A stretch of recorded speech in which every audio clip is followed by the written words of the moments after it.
Matthew, good shot, won a big odds last time out. Did that win come as a surprise at all to you? Oh, well, I had never been on the horse before, but the state was pretty positive about his run into it, his work into it, so we're pretty happy with going into it now. Just talk us through that race, and particularly that last 100 metres. He looks like a horse with a nice turn of foot. Yeah, well, actually, around the home turn, I expected a horse in front of me to lay off the turn, but he kept his line again, so it just held me up slightly and held up my running a bit. But yeah, so the last 100 or so, he picked up well. And the way that he was able to finish off there over 1,200 metres, do you think he'll be able to stretch out over further in time? You would think so. He's a kind enough horse, so you wouldn't think it'd be a problem. But one race at a time. Let's go do our job tomorrow first. Let's talk about tomorrow. You're drawn well. There looks to be good pace on in the race. What are your thoughts heading into it? Well, he's only had a couple of starts, so we'll ride him to suit him. Where he's happy, we'll jump. See how he travels and ride him from there. And just on that as well too, there looks to be a bit of pace on in the race. As far as his like as a horse to ride, only a 5-year-old, had 2 starts. What's his racing smarts and that like? Again, he jumped okay the other day. He didn't muster enough pace early on, so I had to let a couple cross me. Hopefully he's learned a lot from that, and he'll come out a bit sharper and better travel a bit more comfortably and just put himself in a nice position to finish it off. Karis Flying Genius, he's recently been racing at Sha Tin, but he switches to Happy Valley on Wednesday night. Does that suit him better? Well, the race came at the right time for him, and I thought, he's performed well at the Valley, so it's a good thing to take him back. And like you say, he's been racing well at Sha Tin, so we look forward to take him back to Happy Valley. Looks like a race with quite a lot of pace on. Would you be happy to take a sit from where you're drawn? He's got a lovely draw, so he's got some very good speed from the gate. So I'll of course get him into the race and let him feel comfortable. But he's been there, he's got good experience there, so I'm pretty sure he'll handle it well. He's a 3-year-old. This season he stepped up from Class 4 after winning there to Class 3. Is he good enough to win in this level? Is there more improvement to come with him, do you think? Yes, I think of course he's still a youngster, and of course he's going to improve into next season.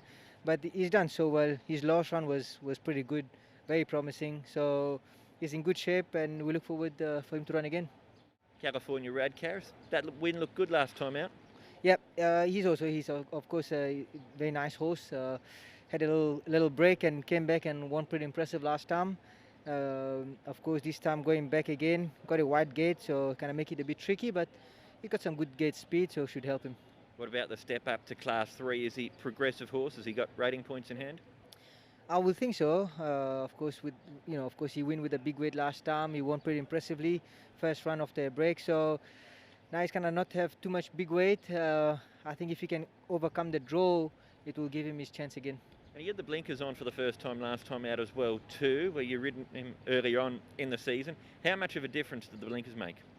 I think, of course, the blinkers definitely did the trick. He was a bit green before when he first started racing. You could see even his last trial where he had blinkers on, he sort of trialed very good, and I was sure last time he performed well with it. So it's definitely a gear that helped him. Caspar, 2 runners in the last at Happy Valley on Wednesday night. Let's start off with Dances with Dragon. He's had 3 runs for you, 2 wins. How have you got him going? Yeah, he's in good form. He remains in good form. Obviously, he's taken a liking to Happy Valley. He's won a 1650 first up for me, and then the 1800 the other day. So now he's back to the mile. Yeah, he's obviously going up in the ratings a little bit, carrying top weight. But he remains in good form, and I'm sure he'll give a good account of himself. Did you think he'd be the sort of horse that would succeed pretty quickly when you took over his training, or has he exceeded your expectations? Yeah, I thought there was something to work with when he lobbed at the yard, and obviously now we're getting close to triple figures, so you would think it'd start to get tough, but who knows? Maybe he's still got some points in hand, and hopefully we can bring him back to Sha Tin at a later stage and see if he can do that on the Sha Tin grass. Would be great. That looked like a pretty tough win from him last time out. Did it take anything out of him? No, mate, he's like his trainer. He's nice and strong. He's in good form. Obviously, he's a little bit fitter than me, but yeah, he's in good nick. And Green Luck, he was finishing off pretty well last time out late in that race, back to Happy Valley where he's had all of his success. Can he run into things? Yeah, he's starting to freshen up a bit towards the end of the season. His last run was quite nice. He worked home good, only got beaten 4 lengths. He's had a preferred liking for Happy Valley. He holds a course record there over the mile, you know, 138.5 or 138.6. So from gate 2, if he can posse up in a decent spot, there's no reason why he can't acquit himself well. If I was only backing one of your 2 in the race, though, who would I be backing, Caspar? You'd probably have to stick with Dances with Dragons because, you know, he's there at this stage and the form's on the board. The other horse is starting to come again, and he's a horse with ability, and once his mind switches on, you know, he's got the ability to reel off some good sectionals. So I'd say they're both there doing their best, and I'll be happy. If either one wins, I'll be very happy.